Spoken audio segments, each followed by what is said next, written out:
আসসালামু আলাইকুম। আনসিন ব্যাটলসে স্বাগত জানাচ্ছি। আমি শফিক খলিল।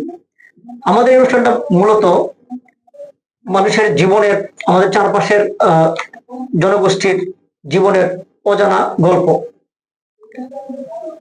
আমাদের সাথে আজকে অতিথি হিসেবে এসেছেন উদীচী শিল্পী গোষ্ঠী জামালপুর জেলা নির্বাহী কমিটির সদস্য সুমন মাহমুদ।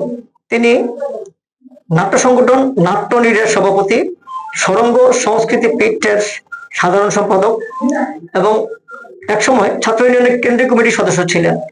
ছিলেন জামালপুর জেলা কমিটির সাবেক সভাপতি। আমরা সুমন মাহমুদের কাছ থেকে শুনবো তার জীবনের চ্যালেঞ্জের গল্প। সুমন ভাই, আসসালামু আলাইকুম। আপনাকে সবুজ বাংলার এই আনসিন ব্যাটলসের স্বাগত জানাচ্ছি। আমাদের এই অনুষ্ঠানটা মূলত আমরা আপনার জীবনের কিছু গল্প শুনবো, যে অনেক কিছুই হইতে পারতো বা অনেক কিছু চাওয়া পাওয়া থাকতো বা অনেক কিছু পেয়েছেন, সেই গল্পগুলো শুনবো। শুরুতে আমরা নিয়ে যেতে চাই আপনাকে, আমাদের অনুষ্ঠানের মাধ্যমে সবাই সব অতিথিকে নিয়ে যেতে চাই, সেটা হলো তার শৈশবের দিনগুলোতে। আমরা আসলে আপনার শৈশবটা শুনতে চাই, যে আপনার শৈশবটা ছিল কিরকম। আসলে আমার জন্মটা হচ্ছে ঢাকাতেই। তো ঢাকাতে মাতোয়াইলে আমার জন্ম। এখানে আসলে আমার বেড়ে ওঠা। আসলে তখন এই মাতোয়াইল যে এলাকাটা, এটা ঢাকা সিটি কর্পোরেশনের মধ্যে ছিল। তখন তো আসলে সিটি কর্পোরেশন ছিল না, তখন ঢাকা পৌরসভা ছিল। তো আমরা এই ঢাকা সিটি কর্পোরেশনের মধ্যেই মাতোয়াইল এক সময় ছিল, কিন্তু এখানে বিস্তর এলাকা ছিল। আপনার ধানি জমি, ধান হতো, ডোবার মতো ছিল, ডোবার মতো ছিল। এখানে বিল টিল ছিল, বিল ছিল, ডোবার মতো ছিল, পুকুর, অসংখ্য খালি জায়গা ছিল। তো ওই রকম একটা জায়গাতে আসলে আমার বড় হয়ে ওঠা। আমি পড়াশোনা করছি ঢাকাতেই, ঢাকা বর্ণমালা আদর্শ উচ্চ বিদ্যালয় থেকে আমি এসএসসি পাশ করি। তো আমরা ওই এলাকায় দেখছি যে সেই সময় যে আমাদের দুরন্তপনা, আমি আসলে ব্যাডমিন্টন খেলতে খুব পছন্দ করতাম, ক্রিকেট খেলতে খুব পছন্দ করতাম। আমাদের বিস্তর মাঠ ছিল, অনেক জায়গা, ফাঁকা জায়গা ছিল, সেখানে আমরা ব্যাডমিন্টন খেলতাম, ক্রিকেট খেলতাম। আমাদের দুরন্তপনা ছিল আসলে। আসলে আমরা খেলাধুলা খুব পছন্দ করতাম ওই সময়, কিন্তু প্রচুর খেলাধুলা এবং সবচেয়ে মজার বিষয় কি, আমার মনে আছে যে আমরা সেই স্কুলে পড়া অবস্থায় আমরা ওইখানে যে বিল ছিল, সেই বিলে আমরা মাছ ধরতে যেতাম। আসলে ঢাকা শহরে এটা এখন শুনতে অবাক লাগে যে ওই সময় ঢাকাতে এত বিস্তর জায়গা ছিল, ফাঁকা জায়গা ছিল, বিল ছিল, পুকুর, বিশাল বড় একটা নদীর মতো, মানে অনেকটা নদীর মতো ছিল। তো এইরকম আসলে এটা ভাবতে অবাক লাগে। এখন তো সেখানে অনেক বড় বড় হাই রাইজ বিল্ডিং হয়ে গেছে, এখন অনেক বড় বড় বিল্ডিং হয়ে গেছে, এখন কোনো ফাঁকা জায়গায় খুঁজে পাওয়া মুশকিল। আসলে সেই মাতোয়াইল, শনিয়ারআখড়া এবং সেই জায়গায় এখন ফাঁকা জায়গা খুঁজে পাওয়াটা খুব মুশকিল। এখন আমরা ওইখানে, আমি যদি ওইখানে যাই, তো আমার তো আসলে বাড়ি ওইখানেই। তো এখানে গেলে আসলে সেই স্মৃতিগুলি মনে পড়ে যে এখানে এক সময় খোলা মাঠ ছিল, এখানে ধানের ক্ষেত ছিল, এখানে বিল ছিল, অথচ আজকে কি অবস্থা, সেখানে প্রচুর অনেক বড় বড় বিল্ডিং, দশতলা। আপনার সেই জায়গাগুলোর মধ্যে কোনো জায়গা এখনো সেই আগের মতো এখনো পাওয়া যায়, এরকম কোনো জায়গা আছে? না, এখন আর কোনো কিছুই নাই, এখন কোনো কিছুই নাই। তবে আমার একটা স্মৃতি, আমরা আমাদের মাতোয়াইলে আমরা বাড়ি করার আগে আমরা ভাড়া থাকতাম মাতোয়াইলে। তো এখানে একটা টিলা ছিল, অনেক বড় বড় দুটো টিলা ছিল। আমি যদি এখনো ওই এলাকায় যাই, সেটা শনিয়ারআখড়ার সাথে গোবিন্দপুর বলে, সেই এলাকায় আমরা ভাড়া থাকতাম। তো সেখানে আসলে সেই টিলাটা আমার স্মৃতিতে এখনো ভাসে যে দুইটা টিলা ছিল, আমরা যুদ্ধ করতাম ওই টিলা আর এই টিলা, ছোটবেলাকার যুদ্ধ করতাম আমরা। সেই সময় আমাদের মনে আছে যে আমরা যুদ্ধ ঘোষণা করতাম ওই টিলা থেকে এই টিলা। তো আমরা আসলে শবে বরাত উদযাপন করতাম ওই সময়, খুব মজা করে উদযাপন করতাম শবে বরাত। সারাটা দিন আমরা আমার মাকে দেখতাম যে রুটি বানাচ্ছে, হালুয়া বানাচ্ছে, ঠিক আছে। আমরা বিকালবেলা প্রতিবেশীকে আনন্দ ছিল। এই আনন্দগুলিও কিন্তু এখন দেখা যায় না খুব একটা। শবে বরাতে সেই আনন্দ শবে বরাত মানেই আমরা ঈদ মনে করতাম, ঠিক হ্যাঁ, আছে? এটা আরেকটা ঈদের মতো। ঈদ ছিল। আচ্ছা, এবং এই আনন্দটা হলো রাতের রাতের বেলা রাতের বেলা আরেকটা আনন্দ হতো, আমরা নামাজ পড়তে যেতাম এবং সেখানে একটা মজার বিষয় কি, ওই সময় আমরা একটা হারিকেন তৈরি করতাম। হ্যাঁ হ্যাঁ, আমার আমি মনে আছে এটাই মনে করতেছি। একটা হারিকেন তৈরি করতাম, সেই হারিকেনটা নিয়ে আমরা এলাকা এলাকায় ঘুরতাম, ঠিক আছে? এটা কৌটা টিনের কৌটার মধ্যে ড্যানিশ কন্ডেন্স মিল্ক যে ছিল, সেই কন্ডেন্স মিল্কের যে ইয়াটা কৌটাটা তখন মোমবাতি দিয়ে মোমবাতি দিয়ে আমরা এলাকা এলাকায় ঘুরতাম। এই স্মৃতিটা আমার এখনো স্মৃতিতে ভাষ্য, আমি এখনো মনে পড়ে। আসলে ওই টিলার কথা মনে পড়ে। নাই, এখন কিছুই নাই। এখন সেই বিল নাই, সেই খোলা জায়গা নাই, এখন সেই ধানের ক্ষেত নাই, টিলা তো নাই এখন। এখন অনেক ওই এলাকায় একদম গেঞ্জি হয়ে গেছে, এখন প্রচুর মানুষজন বসবাস করে, অনেক মানুষ এবং অনেক বড় বড় বিল্ডিং হয়ে গেছে। আসলে ঢাকা শহর খুব দ্রুত চেঞ্জ হয়ে গেছে, খুব দ্রুত পরিবর্তন হয়ে গেছে। এবং আমরা সেই 90 আপনার যে জায়গাটা, এই জায়গাটা কিন্তু খুব বেশি দিনের মানে এত ডেভেলপ হয়ে যায়নি, কিন্তু মানে আপনার বিল ছিল, বিল থেকে পরবর্তীতে যখন রাস্তা তৈরি হইলো, এই হাইওয়ে তৈরি হইলো, তারপরে এখান থেকে ময়লা ফেলা শুরু হইলো, এই আস্তে আস্তে কিন্তু পরিবর্তন হয়ে যাওয়া, যদিও আস্তে আস্তে কিন্তু খুব দ্রুত হয়ে গেছে। 10-12 বছরের মধ্যে 90-এর দশকটা পুরোটাই ফাঁকা ছিল। হ্যাঁ, 90-এর দশক পুরোটাই ফাঁকা ছিল, কিন্তু 90-এর পরে 2000 সালের পরে যখন নতুন শতাব্দী শুরু হইলো, তখন আমি দেখলাম যে 2000 সালের পরে এটা খুব দ্রুত একেবারে মানে সহজ ভাষায় বিপ্লব হয়ে গেল। বিপ্লব হয়ে গেল আর কি। কে কার আগে বাড়ি বানাবে, কে কার আগে, হ্যাঁ, এরকম ছিল আর কি। এই বিষয়টা এরকমই ছিল আর কি। কে কার আগে বাড়ি বানাবে, কে কার আগে মার্কেট বানাবে, কে কার আগে মানে কি বলে এটা ভবন করবে, এইগুলি নিয়ে একটা প্রতিযোগিতার জায়গা তৈরি হয়ে যায়। তো এখানে আমি মূলত বলবো যে 2000 সালের পরে এটা শুরু হয়েছে এই বিপ্লবটা, ঠিক আছে? এর আগে এই জায়গাগুলি খুবই ফাঁকা ছিল। আমি দেখছি যে আজকে আমার স্মৃতিতে, আমার নানার বাড়িও ঢাকাতেই, হ্যাঁ, ঢাকার পাশেই নারায়ণগঞ্জে, রূপগঞ্জে, আমরা তখন দেখতাম যে সেই বালু নদী, সেই বালু নদীটা কেমন ছিল, বিস্তীর্ণ, অনেক বর্ষাকালে বালু নদী অনেক অনেক বড় ছিল, অনেক বড় ছিল। এই পার থেকে ওই পার দেখা যেত না, এরকম একটা বালু নদী ছিল, আমরা দেখছি। তো আমার মনে আছে যে আমরা যখন মাতোয়াল থেকে যখন ডেমরা হয়ে যখন আমার নানার বাড়ি যেতাম, আমরা সেই লঞ্চ করে, ছোট লঞ্চে করে যখন আমরা যেতাম, তখন আমি বর্ষাকালে গেলে তো খুব আনন্দ লাগতো। আমি আসলে লঞ্চের ছাদেই বসতাম, ছাদে বসে আমি আসলে ভাবতে পছন্দ করতাম। এই প্রাকৃতিক দৃশ্য, এই নদী, এগুলি দেখতে আমার খুব ভালো লাগতো। আসলে আমার কাছে সে একটা স্মৃতি এখনো মনে পড়ে যে আমাদের লঞ্চটা যখন কায়েতপাড়া যখন থামতো, তখন আমরা দেখতাম যে ওই কায়েতপাড়া বাজারের সাথে একটা বড় বট গাছ ছিল। সেই বট গাছে প্রচুর বাদুড়, দিনের বেলাও থাকতো, রাতের বেলাও থাকতো। এত বাদুড় আমি আমার কাছে এখন মনে হয় যে এত বাদুড় ওইখানে কিভাবে গেল, পুরো গাছটা জড়িয়ে বাদুড় ছিল। এবং দেখলাম যে বাদুড়গুলি খাচ্ছে এবং তারা মলত্যাগ করছে। এই যে আসলে আমি ওই লঞ্চটা প্রায় 10 মিনিট 15 মিনিটের মধ্যে দাঁড়াইতো, একটা আনন্দ ছিল। সে আমি এখনো মনে মনে আমি চিন্তা করি যে সেই বাদুড়গুলি কি এখনো আছে সেই এলাকায়। এটা তো মনে হয় যে আপনার যাওয়ার একটা আগ্রহ তৈরি হয়, যতবার যেতেন ততবার ঠিক কখন ওই জায়গায় থামবে, ওই জিনিসটা আবার দেখবো। শৈশবে আসলে আমাদের শৈশবগুলো এরকমই ছিল, যে এটাই কিন্তু মূলত ওই সময় শৈশবটা ছিল, 90 দশকের মধ্যে শৈশবটা এরকমই ছিল। এটা জায়গায় ভালো লাগতেছে, যাইতেছি, আবার আগ্রহ রাখতে হতো। এবার আপনার কায়েতপাড়া যাওয়ার আগে থেকে শুরু তো, কখন কায়েতপাড়া যাবো, কখন আমরা সেই গাছটা দেখবো।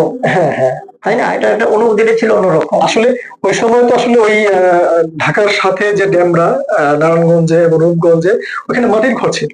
আমার নানার বাড়িতে মাটির ঘর ছিল। আমরা 90-এর দশকের আগে 88-র বন্যার সময় আমি আমার নানার বাড়িতে মাটির ঘর দেখছি আমরা। এরপরে বন্যায় সেই মাটির ঘর ভেঙে নিয়ে যায়। তো এরপরে আমরা দেখছি যে হাফ বিল্ডিং পর্যন্ত মাটির ছিল আর কি, মানে অর্ধেক মাটির ছিল, এরপরে তারা টিন দিত আর কি, ঠিক আছে? এটা আমি এই ঘরগুলি দেখছি। আসলে ওই এলাকায় ড্যামরা এবং মাতোয়াইল আমি মাটির ঘর দেখছি। আমার মনে আছে এই ঢাকা শহর, মাতোয়াইল তো ঢাকা শহরের মধ্যেই, ঠিক আছে, সিটি কর্পোরেশনের মধ্যে। আমি ছোটবেলায় মাতোয়াইলে আমি মাটির ঘর দেখছি। মাতোয়াইলেও হ্যাঁ দেখছি আমি, খুব কম দেখছি, তবে দেখছি আমি।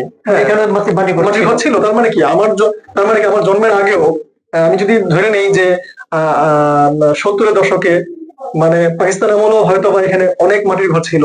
হ্যাঁ, সেটা পরে হয়তো বা সিটি কর্পোরেশনের মধ্যে হওয়ার কারণে সেখানে অনেক ভবন তৈরি হয়, অনেক বিল্ডিং তৈরি হয়। হ্যাঁ, তো আমি মাটির ঘর দেখছি, ঢাকা শহর এই সিটি না মাটিতে আমি মাটির ঘর দেখছি। আমার যখন আমরা এই মনে আছে যে যখন ডেমরা ঘাট থেকে যখন আমাদের লঞ্চটা ছাড়তো, সেখান থেকে 3টা লঞ্চ ছেড়ে যেত ইসাপুরের উদ্দেশ্যে, এবং আমার যে নানার বাড়ি মানে ইসাপুরে শেষ সীমান্ত, ওইটা স্টেশনের লাস্ট স্টপেজ ছিল এটা।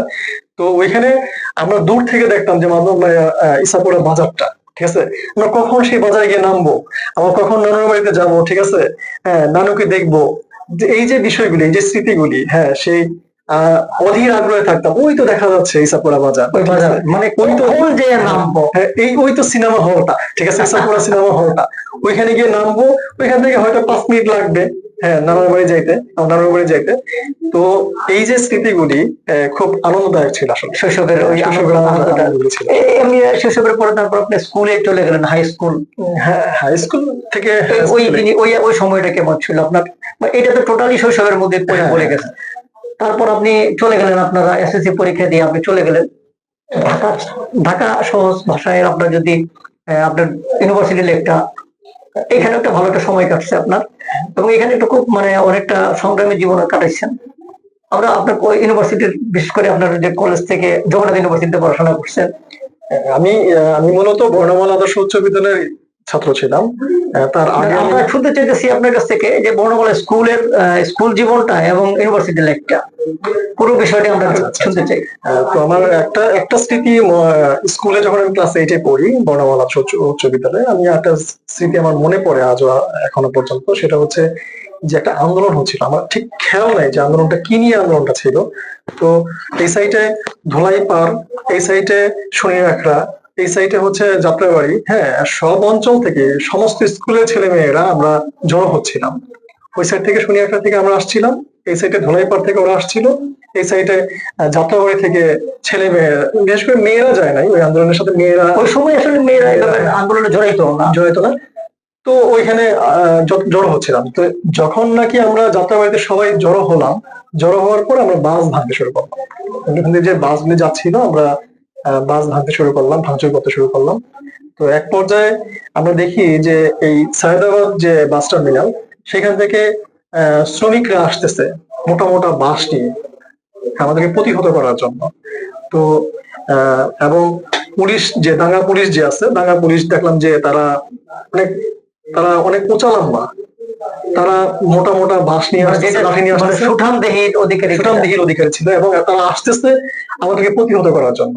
তো যখন নাকি এই যাত্রাবাড়িতে, আমি যখন ক্লাস 8-এ পড়ি, আমার আসলে স্মৃতিটা ওইভাবে খেয়ালও নাই, কিন্তু আমি এখন মাঝে মধ্যে মনে করার চেষ্টা করি যে যখন নাকি খুব কাছাকাছি, যাত্রাবাড়ি খুব কাছাকাছি, তখন এই যে দাঙ্গা পুলিশ এরা টিয়ারসেল মারলো।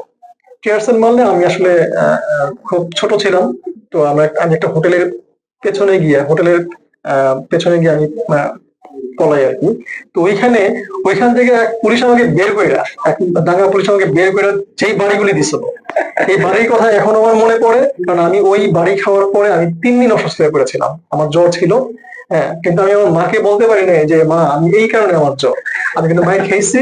হ্যাঁ, আমার কিন্তু অবস্থা খুব খারাপ, আমার শরীর ব্যথা করতেছে, আমার মাথা ব্যথা করতেছে, আমি এটাই কথাগুলি বলতে পারি না। আপনি তো এই মায়ের খাওয়ার পরে থেকে ছাত্র ইউনিয়নের সাথে জড়ায়। আমি আসলে স্কুলে আমরা পলিটিক্স করতাম। তো স্কুলে একটা কুইজ প্রোগ্রামে আমি সেকেন্ড হই। ওই সেকেন্ড হওয়ার পর থেকে আমাকে ছাত্র ইউনিয়ন টার্গেট করে। হ্যাঁ, তার আগে মেধাবী ছেলে, আমি এর আগে খেলাঘর করতাম। আর আমি স্কুলে আসলে ওই আর্টস বিভাগের আমি ফার্স্ট বয় ছিলাম।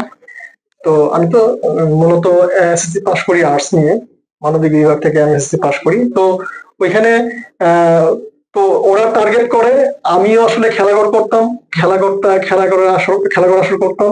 তো এরপরে আসলে ক্লাস 8 থেকে আবার ছাত্র ইউনিয়ন করা শুরু, ওরা টার্গেট করলো, আমরাও আসলে করতে চাইতাম। আসলে তো তখন তো উদীয়মান তরুণ আমরা। হ্যাঁ, তো আমরা আসলে রাজনীতি করতে চাওয়াটাই স্বাভাবিক, ঠিক আছে। তো তখন আমরা আসলে যুক্ত হয়ে যাই ছাত্র রাজনীতির সাথে, ছাত্র ইউনিয়নের সাথে যুক্ত হয়ে যাই। আমি একটা পর্যায়ে আসলে ছাত্র ইউনিয়ন খুব অ্যাক্টিভ হয়ে যায়।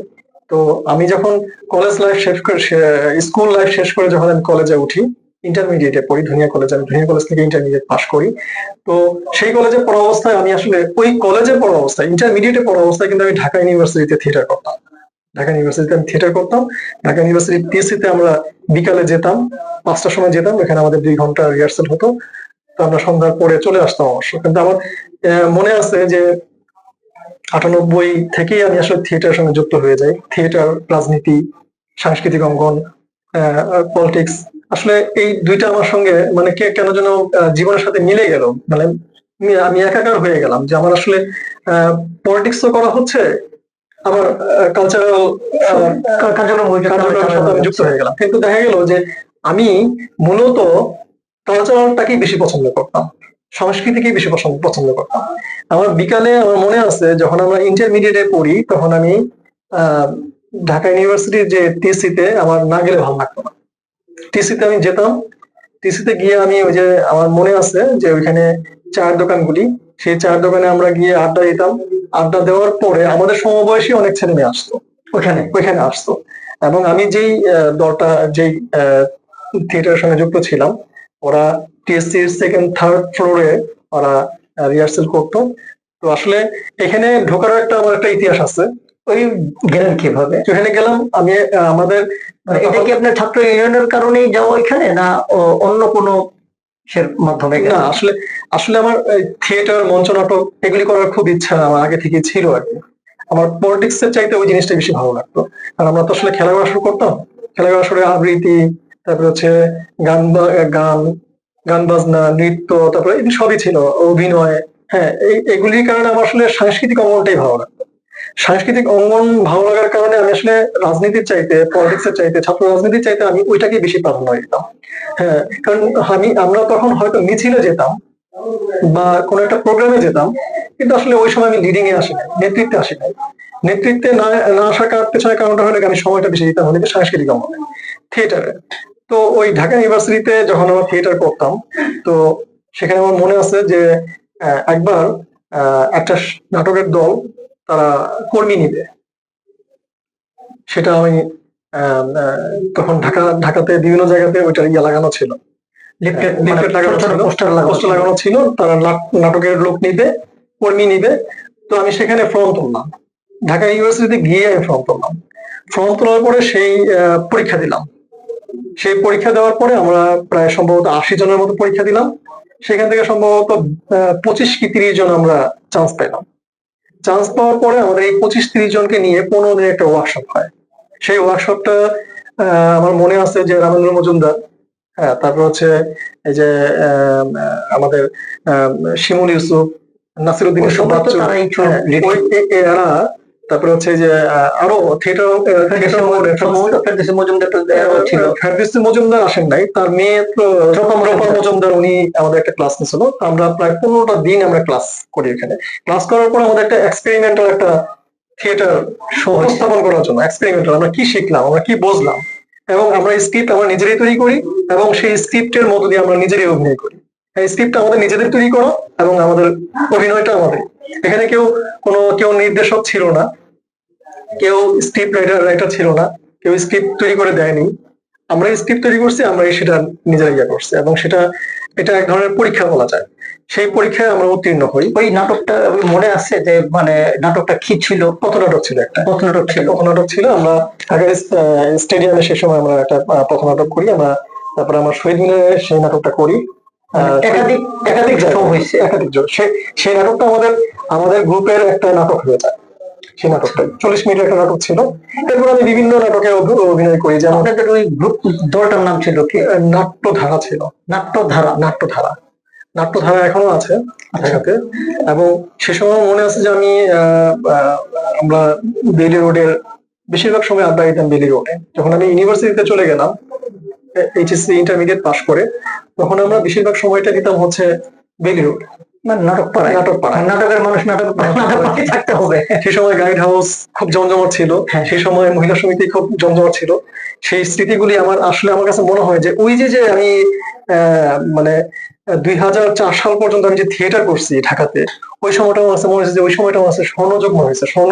নিজের ক্যারিয়ারের সবচেয়ে মানে স্বর্ণযুগ্ম জীবনের সবচেয়ে আনন্দময় সময় মনে হয়েছে আর কি, যে আমি এতটা আনন্দ করছি ওই সময়, এতটা মজা করছি। হ্যাঁ, তখন মানে আমাদের মধ্যে প্রেমও ছিল, প্রেম জেগে ওঠে। হ্যাঁ, কারণ থিয়েটার করতে গেলে ওখানে নারী পুরুষ সবাই তো অভিনয় করে, অভিনয় করতে গিয়ে দেখা যায় কি যে অনেকের সাথে অনেকের একটা প্রেম জেগে রিলেশন তৈরি হয়ে রিলেশন তৈরি হয়ে যায়। রিলেশন কি ওটা তখনকার আমাদের ছিল, প্রেম ছিল আর আরেক রকম। হ্যাঁ, ওইটা ওইটা ছিল। ওইরকম একটা ঘটনা আমার জীবনেও ছিল আর কি। ওই থিয়েটার করতে গিয়ে আমি একটা মেয়ের সাথে আমার একটা আহ, ভালো একটা সম্পর্ক হয়ে যায় আর কি। তো ও অবশ্য ইডেনে পড়তো, আমি পড়তাম জগন্নাথে। তো আমরা আসলে থিয়েটার করতাম, খুব আনন্দ করতাম আমরা। আমার একবার মনে আছে যে আমরা একবার কক্সবাজার গেলাম নাটক নাটক নিয়ে। নাটকের দল থেকে। আচ্ছা, কক্সবাজার গেলাম আসলে মূলত রিল্যাক্স ট্যুর। রিল্যাক্স করার জন্য, পিকনিক করার জন্য আমাদের গ্রুপ থেকে গেলাম। তো সেই সময় একটা স্মৃতি আমার মনে আছে, আমার বাবা কক্সবাজার যাওয়ার জন্য আমাকে টাকা দিবে না। তো এটা আমি এখনো মনে পড়ে আমার, যে আমাদের দলের যে প্রযোজনা সম্পাদক ছিল টিটু সাকোয়া, সেই সময় আমি মন খারাপ করে বসে থাকতাম। আমি গ্রুপে আসতাম, সবাই যাচ্ছে আমি যাচ্ছি, আমি যেতে পারছি। আমার মন খারাপ করে আমি বসে থাকতাম। তো জিটু ভাইকে দেখছি যে সে আমার একদিন ঘাড়ে হাত দিয়ে বলতেছে যে, কি রে তুই মনমরা হয়ে থাকিস কেন? হ্যাঁ, ব্যাপারটা কি আমি বুঝতেছি না, তুই তুই কি আসলে যাবি না? আমি বললাম যে জিটু ভাই আমার টাকাটা হচ্ছে না, ঠিক আছে, আমার আব্বুরা বলছিলাম তো, তো টাকাটা দিতে পারছে না, তো আমি কিভাবে যাব এখন? তো বললো যে তুই চিন্তা করিস না, তো তুই যাবি আমাদের সাথে। তো আমার মনটা কিন্তু সে সময় আরো চাঙ্গা হয়ে উঠলো, যে আমি তাহলে একটা নিশ্চিত হলাম যে আমি যাচ্ছি আর কি। তার মানে কি আমার, আমি যাকে পছন্দ করি ও তো যাচ্ছে, সে যাচ্ছে, ওখানে গেলে সান্নিধ্য পাওয়া যাচ্ছে। একটা সান্নিধ্য পাওয়া যাবে। তো এই যে স্মৃতিগুলি আসলে মানে ইউনিভার্সিটি লাইফ, স্কুল জীবন, আমি ঢাকা শহরে আসলে ওইভাবে রাজনীতি করি নাই। শুধুমাত্র প্রোগ্রামে যেতাম, কিন্তু আমি বেশিরভাগই ঢাকাতে আমি আসলে থিয়েটারই বেশি করতাম।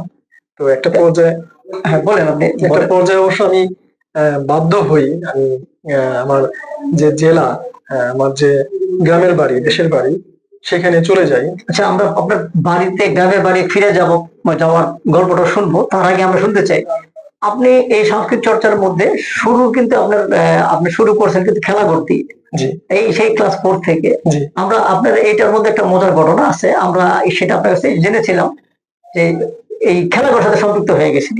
জি জি এই খেলাঘর থেকে পরবর্তীতে ধাপে ধাপে আপনি ছাত্র নেওয়ার সাথে সম্পৃক্ত ছিলেন। আমরা খেলাঘরে যাওয়ার মধ্যে একটা যে মজার ঘটনা আছে, জি। আমরা সেই এই খেলাঘরের সাথে সম্পৃক্ত হওয়ার গল্পটা শুনতে চাই। খেলাঘরটা আসলে, আমি তখন একটা কেজি স্কুলে পড়তাম, নবরণ প্রিপারেটরি স্কুল, এটা শনি রাতেই। তো সেখানে একদিন খেলাঘরের খেলাঘরের যারা নেতৃবৃন্দ তারা আসলেন, এসে ওনারা ক্লাসে ক্লাসে গিয়ে বললেন যে কে কে আপনারা আমাদের সাথে পিকনিকে যাবেন, কে কে আপনারা আমাদের সাথে জাদুঘরে যাবেন। তো তখন আমার মনে আছে 5 টাকা দিয়ে, হ্যাঁ অনলি, আসলে সে সময় সেটা কিন্তু 90 দশকে 5 টাকা মানে অনেক টাকা। বেশি আর কি, 90-এর দশকে 5 টাকা অনেক বড় বিষয়। তো 5 টাকা দিয়ে কে কে যাবেন, 5 টাকা লাগবে, যদি তোমরা যেতে চাও তোমাদের যে হেড মিস্ট্রেস আছে তার কাছে 5 টাকা করে জমা দিবা, নাম সহ জমা দিবা। তো আমি আমার মাকে গিয়ে বললাম যে মা, আমি আসলে জাদুঘর দেখতে যেতে চাই, কারা করছে? আমি বললাম যে আম্মু এটা খেলাঘর করতেছে। খেলাঘর এটা কি? আমি বললাম যে এটা একটা সংগঠন, খেলাঘর আসো। ওরা আমাদেরকে প্রস্তাব দিছে, আমরা যে যে যেতে চাও তোমরা 5 টাকা জমা দিবা তোমাদের হেডমিস্ট্রেসের কাছে, আমি যাবো, আমার 500 টাকা দিবা। তো আমার মা একটা বিষয় ছিল যে উনি টাকা জমাইতেন। তো ওই জমানো টাকা থেকে, হ্যাঁ, ওই সময়ের মানুষ মারা এই কাজটা করতেন না। হ্যাঁ, ওই জমানো 5 টাকা থেকে উনি আমার মা আমাকে 500 টাকা দিত। তো আমি সেই সময় জাদুঘরে যাই 5 টাকা দিয়ে। তো জাদুঘরে ছিলাম সারাদিন, আমরা পুরো জাদুঘরটা ঘুরে দেখি। আমার ওই প্রথম ক্লাস 4-এ যখন পড়ি তখনই আমার প্রথম জাদুঘর দেখা। এর আগে আমি শিশু পার্কে আসছি, হ্যাঁ অনেক জায়গায় গেছি, কিন্তু ওইটাই আমার প্রথম ছিল জাদুঘর ঘুরে দেখা। আসলে জাদুঘর, যে আমার কাছে মনে হইতো যে জাদুঘর কি জিনিস, এমনি জাদু দেখায়। হ্যাঁ, আসলে জাদু দেখা ছোট এটা আমার কাছে মনে একটা মজার ঘটনা কিন্তু এইটাই, জাদুঘর মা জাদু দেখা হয়। ঠিক আছে। তা আমি আসলে যখন আমি জাদুঘর ঢুকলাম তখন দেখি যে জাদুঘর মনে হচ্ছে এইটা, এখানে অনেক কিছু সাজানো থাকে, সেগুলি দেখতে হয়, সেগুলি মেমোরিতে নিতে হয়, হ্যাঁ, এবং সেখান থেকে অনেক শেখার কিছু আছে। তো আমি প্রথম জাদুঘরের সাথে আমি পরিচিত হলাম। তো জাদুঘর মানে এইটা, জাদুঘর মানে জাদু দেখানো না, বা জাদু শিল্পী জাদু দেখাবে ওইটা না। আমরা আসলে টেলিভিশনে তখন জাদু দেখতাম। হ্যাঁ, আহ, টিভিতে কপারফিল্ডের সপ্তাহে একদিন ডেভিড কপারফিল্ডের নাটক আমরা জাদু দেখতাম। তারপরে জুয়েলাইটের আজরা দেবিনের, তারপরে আরেকজন একটু সম্ভবত হাবিব ভাই, উনি হ্যাঁ। নাটক করতো, জাদু দেখাইতো, পায়ে একটু সমস্যা ছিল, এরকম অনেকে ছিল। আমরা বেশিরভাগই জুয়েলাইটের জাদুই দেখতাম, হ্যাঁ, হ্যাঁ। ডেভিড কপারফিল্ডের জাদু ওইটাও দেখতাম, ঠিক দেখাইতো। আছে। তো ওইখানে গিয়ে আমার মনে হলো যে না, আমি জাদুঘর মানে এইটা, জাদুঘর মানে জাদু না। আসলে বানানোর একটা পার্থক্য ছিল। হ্যাঁ, হ্যাঁ। জাদুঘর আর ওটাকে জাদুঘর বানানোর একটা পার্থক্য ছিল। আমার যেটা জাদু আর কি, সেটা অন্তস্থ জ দিয়ে, আর যেটা জাদুঘর সেটা হচ্ছে বর্গা জ দিয়ে, ঠিক আছে। আমি তখন ওই বানানোর সাথে আমি সবাই হলাম, কারণ খেলাঘরে এইগুলি শিখায়। খেলাঘরটা এরকম ছিল, খেলাঘর আসলে এগুলি শিখাইতো যে জাদুঘর মানে হচ্ছে বর্গা জ দিয়ে তোমরা জাদুঘর লিখবা, আর ওই জাদু হচ্ছে অন্তস্থ জ। এইভাবে আমাদেরকে শিখাইতো।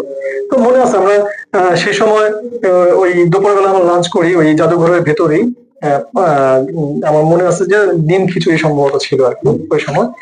তো খুব মজা আর কি, খুব ভালো লাগছে। এই খেলাঘর করতে করতেই ছাত্রীদের সাথে জড়াই গেলে। হ্যাঁ, এই খেলাঘর করতে করতেই ক্লাস 8-এ আমি যুক্ত হয়ে যাই ছাত্র রাজনীতির সাথে, ছাত্র ইউনিয়নের সাথে। এবং আমি যখন ইন্টারমিডিয়েটে পড়ি তখন আমি যুক্ত হয়ে যাই আসলে থিয়েটারের সাথে। হ্যাঁ, থিয়েটার আমার খুব ভালো লাগার জায়গা ছিল। আমি এখনো থিয়েটার করি। আমি একটা থিয়েটারের আমি সভাপতি। তো আমি ওইখানে আমাদের প্রচুর নাটক আছে, অনেক নাটক আছে। আমরা ঢাকাতেও আসছি নাটক নিয়ে, এবং ঢাকার বাইরেও আমরা বিভিন্ন জায়গায় নাটক করছি। সিরাজগঞ্জে করছি, পাশাপাশি ময়মনসিংহে করছি আমরা। তো আমাদের প্ল্যান আছে সামনে আমরা কলকাতায় যাব নাটক নিয়ে। আপনার জামালপুরের গল্প শুনবো। আমরা আগে জামালপুরে যে জামালপুরে যাওয়ার আপনার এইটা একটা ট্র্যাজেডি আমরা যেটা আপনার কাছ থেকে, এটা তো জামালপুরে যে চলে গেলেন ঢাকা থেকে, আপনার বাবা থাকে এখানে, এখান থেকে আপনি জামালপুর চলে গেলেন, এটা একটা বেদনাদায়ক ঘটনা। আসলে জামালপুর যাওয়াটা কেমন, মানে শহরের রাজধানী ছেড়ে আপনি একটা অজপাড়াগা মফস্বল, ঢাকা থেকে অনেক দূর। হ্যাঁ, এটা খুব কষ্টের একটা ঘটনা। আমার মা মারা যান 95 সালে। 1995 সালে মা মারা যাওয়ার পরে তো আমরা আসলে আমাদের পরিবারে আসলে সবাই ছেলে ছিলাম, আমাদের পরিবারে কোনো মেয়ে ছিল না। আসলে আমাদের খাওয়া দাওয়ার খুব প্রবলেম হচ্ছিল। তো আমার বাবা বিয়ে করলেন, এরপরে সেকেন্ড ম্যারেজ করলেন। তো সেখানে যে আমাদের স্টেপ মাদার, সেই স্টেপ মাদার সাথে আসলে বনিবনা হচ্ছিল না আমাদের। বনিবনা না হওয়ার ফলে আমি আসলে ইউনিভার্সিটিতে পড়া অবস্থায় তার সাথে আমার একবার ঝগড়া হয়, মনোমালিন্য হয়, রাগারাগি হয়। সে রাগারাগির এক পর্যায়ে আমি জামালপুর, যেহেতু আমার দেশের বাড়ি, আমার দাদু বাড়ি, তো সেখানে আমি চলে যাওয়ার পরে আমার দাদি আমাকে খুব আদর করতেন। মানে এতটা আদর করতেন যে আমি আসলে এখনো স্মৃতিতে ভাষ্য। আমি এখনো সেটা বলতে পারি না, আমার দাদিকে আমি ভুলতে পারি না। আমার দাদি আমাকে এতটা আদর করতেন। হ্যাঁ, আর আমি আসলে আদরে কাঙ্গাল ছিলাম। আমার মা আমাকে খুব আদর করতেন। মা মারা যাওয়ার পরে আদর পাচ্ছিলাম না, কারণ আমার মা, আমার যে স্টেপ মাদার, সৎ মা, উনি আমাদেরকে সাথে খুব বাজে আচরণ করতেন, খারাপ আচরণ করতেন। কিন্তু আমি আদর পেতে চাইতাম। এই আদর পাওয়ার জন্যই দেখা যেত আমি থিয়েটারে গিয়া বিকালবেলা আমি ঢাকা ইউনিভার্সিটিতে ঢাকা ইউনিভার্সিটি টিসিতে চলে যেতাম, রাজনীতি করতাম, সেখানে গিয়ে আড্ডা মারতাম। আসলে এই ভালোবাসা পাওয়ার জন্যই আমি চলে গেলাম জামালপুরে আমার দাদির কাছে। তো দাদি এতটাই আদর করতেন, তো আমার আর ঢাকাতে ফিরতে ইচ্ছা করে না। আমার সেই দাদির স্নেহ, মমতা, ভালোবাসায় আমি এতটাই মানে আবেগ আপ্লুত ছিলাম যে আমার ঢাকা ফিরতে ইচ্ছা করতো না। তো আমি, মনে আছে যে জগন্নাথ আমি পরীক্ষা দিতাম, আমি পরীক্ষাটা দিয়ে যেতাম, কিন্তু আমি পুনরায় ব্যাক করতাম জামালপুরে আমার দাদির কাছে। তো আমার দাদিও মারা গেলেন আমার 2008-এ সম্ভবত আমার দাদি মারা গেলেন। দাদি মারা যাওয়ার পর আসলে আমি ওইখানেই থেকে গেলাম, জামালপুরে থেকে গেলাম। আমার বাবাও চাচ্ছিলেন যে আমি যেন জামালপুরে থাকি, কারণ এখানে আসলে একটা হাঙ্গামা বা ঝগড়াঝাটি এটা হতে পারে। তো উনি চাচ্ছিলেন যে আমি যেন ইয়াতে থাকি, মানে জামালপুর থাকি। আর আমার যে ছোট ভাইটা, আমার যে একেবারেই ছোট ভাইটা, সেই ছোট ভাইটা ঢাকা রেসিডেন্সিয়ালে চান্স পাওয়া যায়, সে ঢাকা রেসিডেন্সিয়ালে পড়তো। তো আমিও জামালপুর থাকতাম। তো আমার মায়ের পক্ষের আমরা দুই ভাই, মানে আমাদের যে ঢাকাতে যে বাড়ি, সে বাড়ি থেকে আমরা আলাদা হয়ে যাই, ডিটাচড হয়ে যাওয়ার পরে আমি জামালপুরেই থাকতে শুরু করি। আমার ছোট ভাই ঢাকা রেসিডেন্সিয়াল মডেল কলেজ থেকে পাশ করার পরেও বিদেশ চলে যায়, বাইরে পড়াশোনা করার জন্য চলে যায়। তো আসলে আমার আসলে আর ঢাকাতে ফেরা হয় না। আমার দাদির যে আদর, স্নেহ, মমতা, ভালোবাসা, আসলে তখন গ্রামও ভালো লাগতো। হ্যাঁ তখন কিন্তু তাহলে আপনি আপনি যেহেতু সংস্কৃতি কর্মী ছিলেন, স্বাভাবিকভাবে অটোমেটিকলি কিন্তু যে যারা সংস্কৃতি চর্চা করে তাদেরকে সুন্দর, তারা কিন্তু আসলে প্রকৃতির প্রেমী হয়। জি যে আপনি যে শব্দটা যে বললেন যে হ্যাঁ গ্রামও ভালো লাগে, হ্যাঁ হ্যাঁ এটাও কিন্তু আপনার জন্য এটাও কিন্তু একটা বড় কাজ করছে, সহায়ক হিসেবে কাজ করছে। হ্যাঁ এটা একটা কারণ বলা যায়, এটা একটা কারণ বলা যায়, কারণ আমার দাদি মারা যাওয়ার পরে কিন্তু আমি ঢাকাতে আসি নাই। কেন আসি নাই? কারণ হচ্ছে যে আমার ওই যে প্রকৃতি, গ্রামের মানুষ, হ্যাঁ আমি ওইখানে গিয়েও তো পলিটিক্স করছি, ওইখানে গিয়ে আমি ছাত্র রাজনীতি করছি। জাহাঙ্গীর যাওয়ার পরে যখন ওর থিয়েটার অঙ্গনকে আমি ওইভাবে নিতে পারলাম না, যেহেতু কোনো নাটকের দল ওইভাবে আমি খুঁজে পেলাম না, তো যাওয়ার পরে সেখানে আমি আহ, যারা বড় ভাই ছিল, যেহেতু আমি ঢাকাতে রাজনীতি করতাম, যেহেতু ইউনিভার্সিটিতে আমি রাজনীতি করতাম, কলেজে আমি রাজনীতি করতাম, তো সেই জায়গায় গিয়ে অনেক যে যে বড় ভাইদেরকে পেলাম, যারা ছাত্র জীবন করে আর কি জামালপুর শহরে, জামালপুর জেলাতে, তো তাদের খুব ভালোবাসার পাত্র হয়ে যায়।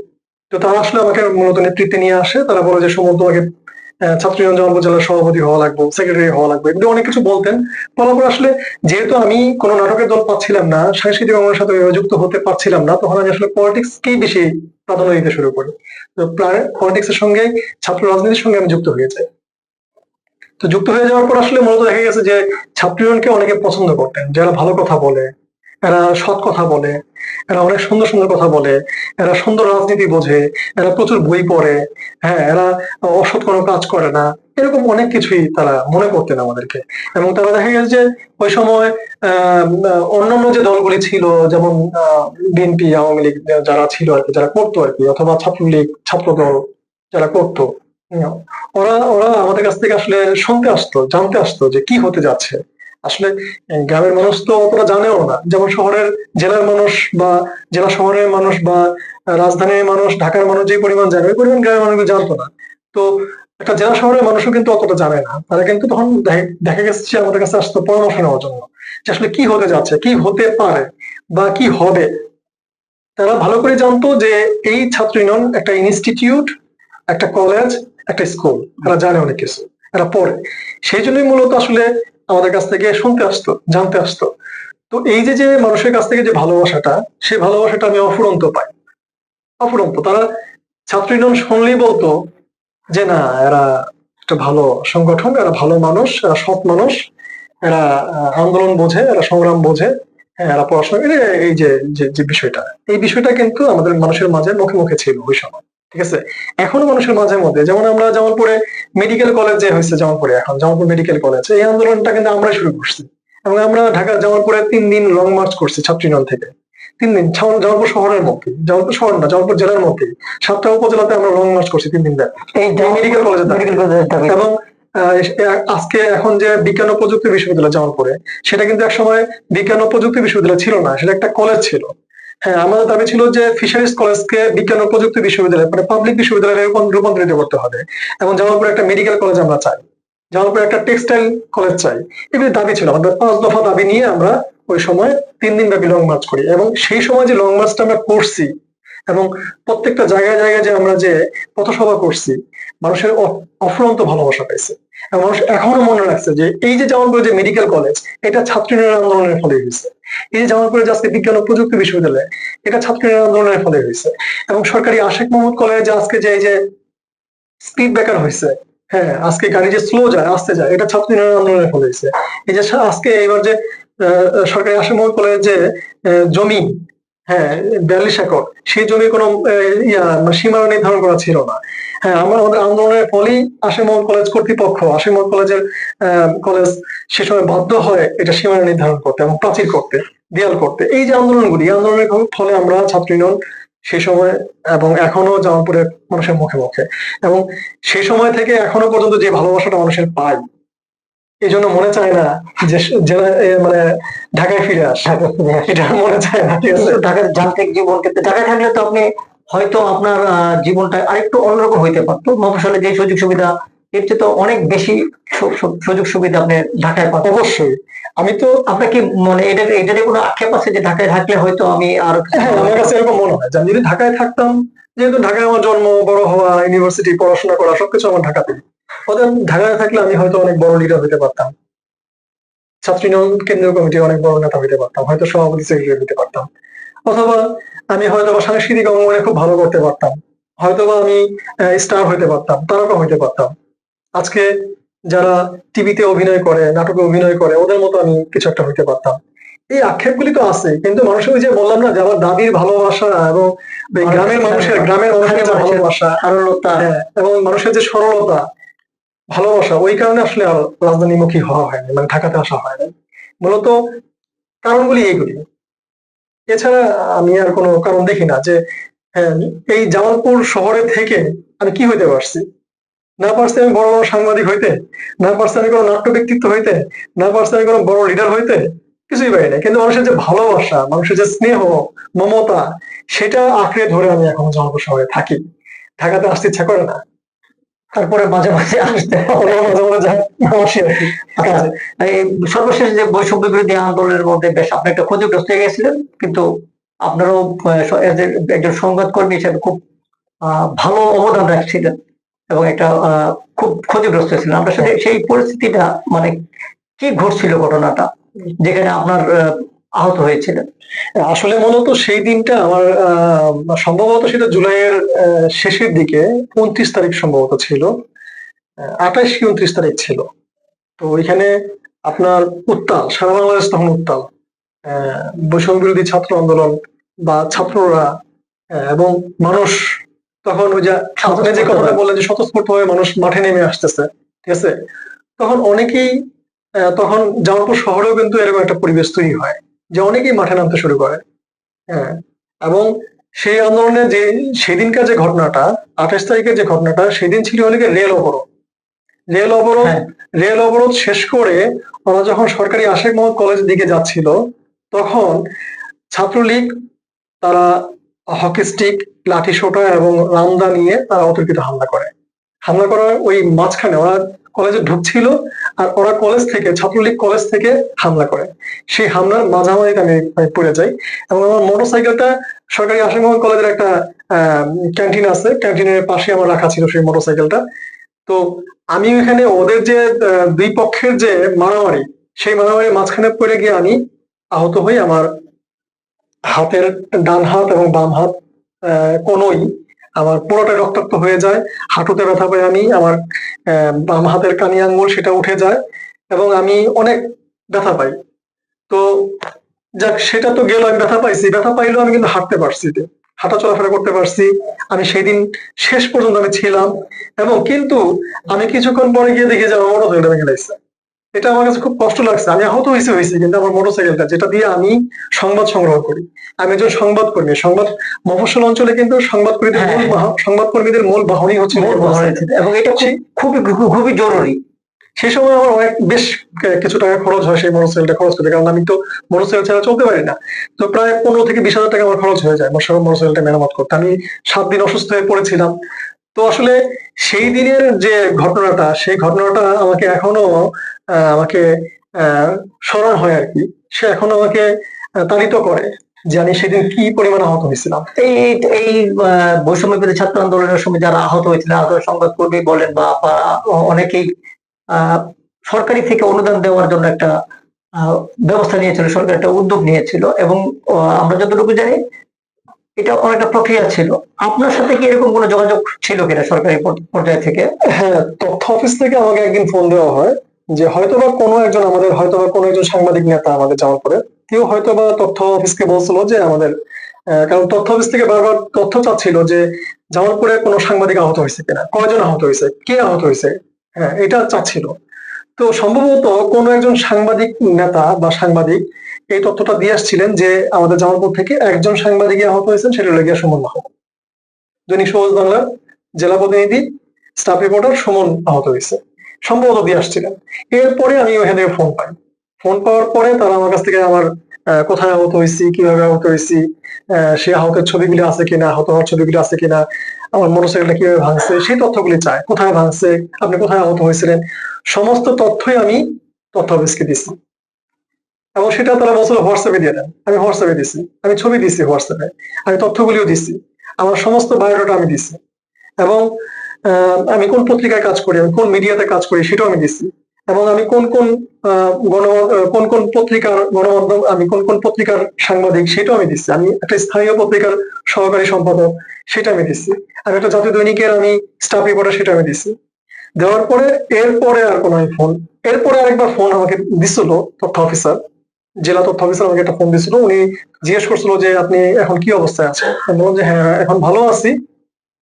বলছে, তখন উনি বললেন যে হয়তো কোনো একটা কিছু পাবেন আপনি, ঠিক আছে, তো এটা কারণে বললেন না, ঠিক আছে। হ্যাঁ, আমি আর কারণে কই নাই, পাইও নাই। জানি না সেটা আপনার নামে বরাদ্দ হয়েছে কিনা বা সরকারি পর্যায়ে থেকে গেছে কিনা। আমরা আসলে যদি না হয়ে থাকে বা না পাঠিয়ে থাকে বা আমরা নিজেরাও জানি না, আমরা যদি সরকারি পর্যায়ে থেকে আমাদের এই ভিডিওটা দেখে থাকেন তাহলে সুমন মাহমুদ উনি আছেন এবং ওনার নিজের কাছ থেকে আপনি আপনারা শুনলেন যে আসলে কি ওনার ক্ষেত্রে কি ঘটনা ঘটছে। আর যদি সরকারের থেকে পর্যায়ে দেওয়া হয়ে থাকে অবশ্যই যেন আমরা ওনার বিষয়টা নজরে রাখার জন্য অনুরোধ জানাচ্ছি সরকারের কাছে। সুমন ভাই, আপনার কাছে আমি শেষ একটা প্রশ্ন জানতে চাই, সেটা হলো 5 বছর পর আপনি নিজেকে কোথায় দেখতে চান, বাংলাদেশে কোথায় দেখতে চান? 5 বছর পরে আমি একজন মিডিয়া ব্যবসায়ী হতে চাই। ব্যবসায়ী, মিডিয়া ব্যবসায়ী মানে গণমাধ্যম ব্যবসায়ী। এটা এটা অনেকে শোনার পরে হাসছে, যেমন আমাদের মজিদ ভাইয়া শোনার পরে হাসছিল, আপনিও হাসলেন। এটা কিভাবে হয়, ঠিক আছে, গণমাধ্যম ব্যবসায়ী কিভাবে হয়। হ্যাঁ, আমি আসলে নিজেকে ওই জায়গায় আসলে আমি এটা বুঝাতে যাচ্ছি যে আমি আমার একটা মিডিয়া থাকবে, আমার একটা ওয়েবসাইট থাকবে, একটা নিউজ পোর্টাল থাকবে, একটা স্থানীয় পত্রিকা থাকবে, একটা জাতীয় দৈনিক থাকতে পারে, একটা সাপ্তাহিক থাকবে, এরকম। আমি আসলে এইভাবে এটাকেই বলতেছি। একেবারে একটা টোটাল একটা সবকিছু থাকবে হ্যাঁ, প্রপার। হ্যাঁ, আমি একটা স্থানীয় পত্রিকার প্রকাশক সম্পাদক হতে চাই, আমি একটা নিউজ পোর্টালের প্রকাশক সম্পাদক হতে চাই, আমি একটা জাতীয় দৈনিকের প্রকাশক সম্পাদক হতে চাই। মানে এই জায়গাটা আমি দেখতে চাই নিজেকে 5 বছর পরে। এটা আমি অনেক জায়গায় বলিও যে আমি আসলে এই জায়গায় যেতে চাই। হ্যাঁ, এটা কিভাবে সম্ভব আমি তাও জানি না। আমি আসলে আমার কোনো প্ল্যানও আমি সাজাইনি যে আমি কিভাবে যাবো ওই জায়গাটায়, কিন্তু স্বপ্ন দেখি আর কি যে আমি ওই জায়গাটা যাবো। কারণ আমি অলরেডি একটা পত্রিকার, একটা ডিএপি অন্তর্ভুক্ত একটা পত্রিকার আমি অলরেডি সহকারী সম্পাদক। প্রথম ধাপে পা দিলেন, আশা করি। একটা পত্রিকার সহকারী সম্পাদক, সেটা ডিএপি ভুক্ত। আর দৈনিক সবুজ বাংলার আমি স্টাফ রিপোর্টার। এছাড়া আমি আমার নিজে একটা অনলাইন পোর্টাল আছে, স্থানীয় অনলাইন পোর্টাল, জামালপুর টাইমস নামে একটা অনলাইন পোর্টাল আছে, যদিও অনিবন্ধিত। হ্যাঁ, আমার এটা বেশি দিন হয়নি, 1 বছর যাবত আমি চালাচ্ছি। হ্যাঁ, ওইটার আমি প্রকাশক এবং সম্পাদক। হ্যাঁ, আমি মনে হয় ধাপে ধাপে আমি আগাচ্ছি। ইনশাল্লাহ আমরা সব দোয়া করি যে এটা আপনার সফল হন। আর আপনি বাংলাদেশকে কোথায় দেখতে চান?